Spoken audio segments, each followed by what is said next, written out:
Well, there's been a lot of speculation on when Epic Universe is going to open and when we might hear about an opening date. As I've been saying for a while, I figured that Universal would probably have some sort of announcement before the holidays, given many people go home for the holidays and plan their vacations for the coming year.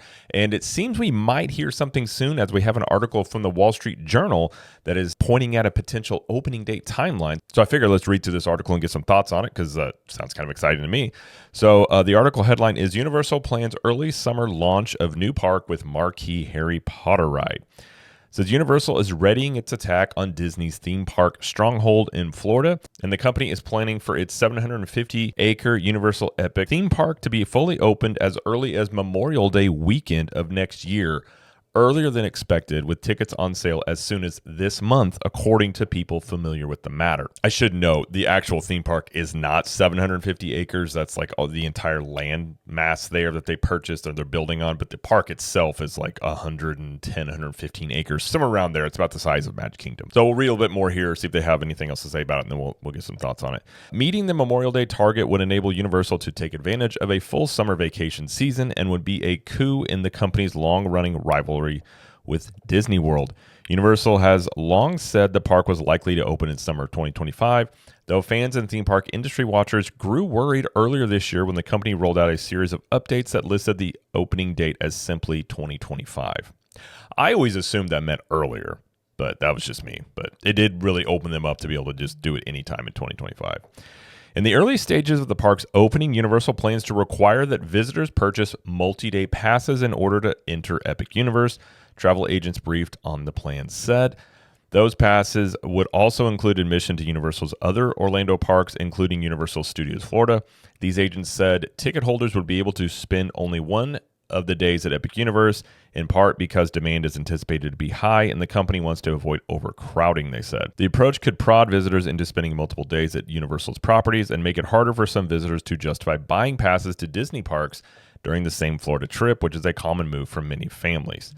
Universal Epic Universe could snatch up about 1 million visitors from Disney during 2025 and 2026 and boost overall attendance at Universal's 3 parks in the area by more than 8 million, according to estimates made this year by MoffettNathanson. So they really don't go on to say much else about this, but so if we're looking at this and they say it could be fully opened as early as Memorial Day, which is May 26th. So opening around Memorial Day, it's in line with the timeline that I was kind of predicting. I've been saying earlier, in the spring for a while, because of Steve Tatham, who is the creative director of Epic Universe, had gone on a podcast a few months ago, which we have video on, and was talking about how they wanted to open this park in the early part of 2025. So we've known that they wanted to open this before the summer, which is why I said when they said just 2025 for opening timeline, that they were opening it up to being earlier. So there could be some credence to the rumors out there that there is a land or was a land that was behind in construction. Perhaps they worked through that and they wanted to open in the early part, because if you look at the construction progress, it's moving very quickly. So it's possible they worked through whatever issues that they had, and it was a little delayed in terms of not being in the earlier part of the spring, but the later part, almost to the summer. So I kind of felt all along Memorial Day may have been the latest date they were looking at, because they definitely wanted to take advantage of that summer travel season. So another thing it could be, if there's a land behind, there were rumors that they were talking about doing a phased opening in terms of whatever land is behind may not be open on opening day. It's possible they could delay that and opening later in the year. It wouldn't be unheard of if they did that. If you remember Galaxy's Edge, when it opened, it didn't have Rise of the Resistance open whenever that land opened. So they could do something like that. This is the first we've actually heard at least a major publication talking about an opening timeline here. So I'm assuming, they talked to somebody at Universal, they leaked something a little bit. Now, this does go with the timeline I've been saying ever since August, that we're likely to hear something from Universal at least before the holidays. Now, everybody, including myself, had sort of anticipated Universal would maybe come out and give an opening date around when Disney had their D23 announcements, because that would just, whatever Disney announced, Universal would come in and say, that's really cool. Here's a brand new park that's opening up in less than a year. You can come check it out. But obviously that didn't happen. Why it didn't happen, well, we may never know. When it comes to Universal, they do operate much differently than Disney. It's a little bit more, I don't know if secretive is the word. They just don't reveal a whole lot until they're just ready to announce it. So that's just kind of the way they tend to operate. So some of the other things around it, though, are, like they talked about, if they're going to sell multi-day passes or just going to be single-day tickets. Universal had come out and said that was going to be the first phase. So it seems like when the tickets do go on sale, that they are going to sell first packages that include a day at Epic Universe, but they said later ticket offerings would, be released after those. So it seems to me that they're just phasing it into where the people that are going to come stay for a week, some 3, 4, 5 days, however long that is, they're going to give priority to those people versus people that are just wanting to go to Epic Universe because, like they said as well, they want people to come for a week to stay there and not go to Disney. I mean, they are getting very aggressive in terms of their, I guess you just call it their competition with Disney. And, usually people would go to Disney, throw in a day or two Universal. Universal is wanting to flip that. So that's one reason why they would be doing that. But I do believe from the people that I've talked to that they're going to offer that and then other packages or other ticket options as well. But I think a lot of it's going to depend on the initial demand and how many people buy up those packages to go to Epic Universe. So if there are tickets available, like say for opening day, a lot of people had questions about that. Ideally, they would have single day tickets or other options available for like opening day or the opening timeline. And, one of the big questions is, what about annual pass holders? That is, it's still a question out there. I do wonder myself. Now, the other rumor that it has been out there is that there would be multiple months of annual pass holder previews before the park opens. So if it's opening in May, that would give you, March and April potentially to have annual pass holder previews, which I think they'll probably do. If you look at Universal historically, at least the lands and the rides that they've opened, they have annual pass holder previews.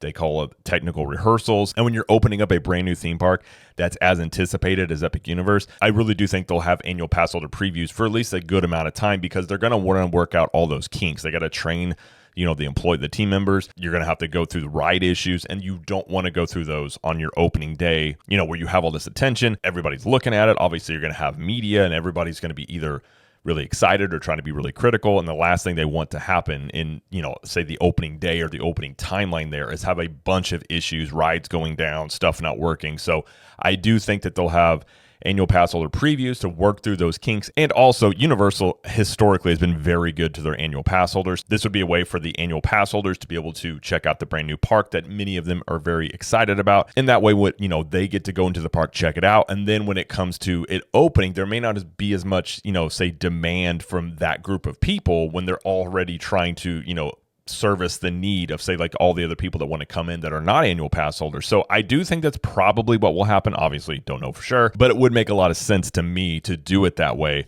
And we'll have to wait and see what they do on ticket options. I'm very curious how that's going to play out and how that's going to be received, because there's going to be a lot of people that want to be there on opening day. And if they're not selling single day tickets, it may force people that do want to be there on opening day to buy tickets at the existing parks. But at the same time as well, I also don't see Universal just necessarily blocking out annual pass holders. They could go by tiers. So if you're on the premier side, and tier it down that way. So it does make sense to allow the annual pass holders to, have a few months or, to check it out, to have a preview of it. It does depend on how they're going to handle this. So there is questions again with, annual pass holders. You're probably going to have to add on an Epic Universe option to that annual pass, but are they going to offer it at opening?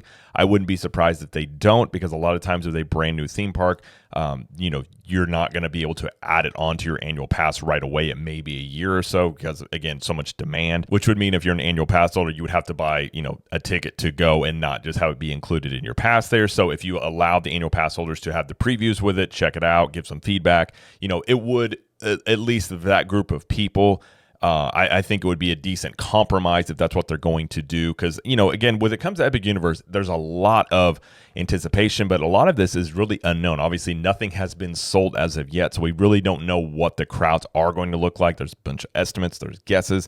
Obviously, I think it's going to be very successful, and I think there's going to be a lot of demand. But I think Universal themselves also doesn't know exactly where this is going to lie. So I think they're going to be very cautious in terms of how they're going to offer these, maybe offer the ticket packages in tiers, see how the demand looks. If those don't sell out, maybe then they open things up. But if things are selling like crazy, they're selling all these packages, got a ton of people coming in, there's not going to be much need on their end to really do much to say for like single day tickets, annual pass holders and things like that. So they're in a kind of a tough spot in that way too, because you also don't want to anger your annual pass holders, because those people have been supporting you. Many people have been annual pass holders for a long, long time. So you don't want to leave those people out. So, we'll have to wait and see exactly how they handle it and what they do.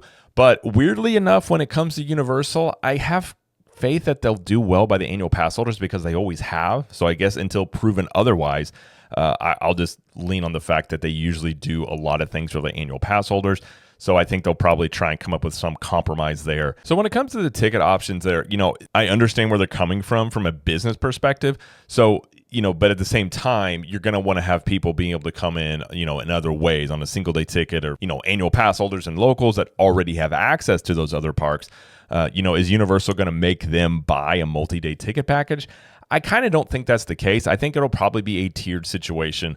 Then they'll open up other ticket options, but they may not be available for, say, like opening day and that timeline. That one will be the hardest one to get. I would love to be their opening day, but we don't know at this point if that's even going to be feasible, depending on how they handle this. So not only do we have a potential opening day timeline here with Memorial Day, also, tickets could go on sale as soon as this month, which, we're halfway through October, so I would assume that would be within the next couple of weeks if that's going to happen.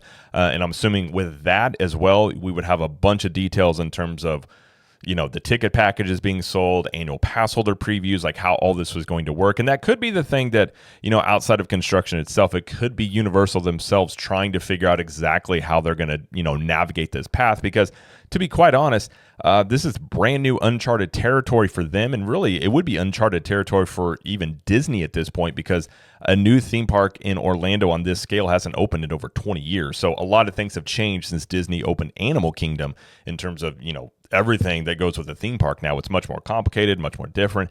So Universal is probably likely also just trying to figure out the best way to handle this situation in terms of your annual pass holders.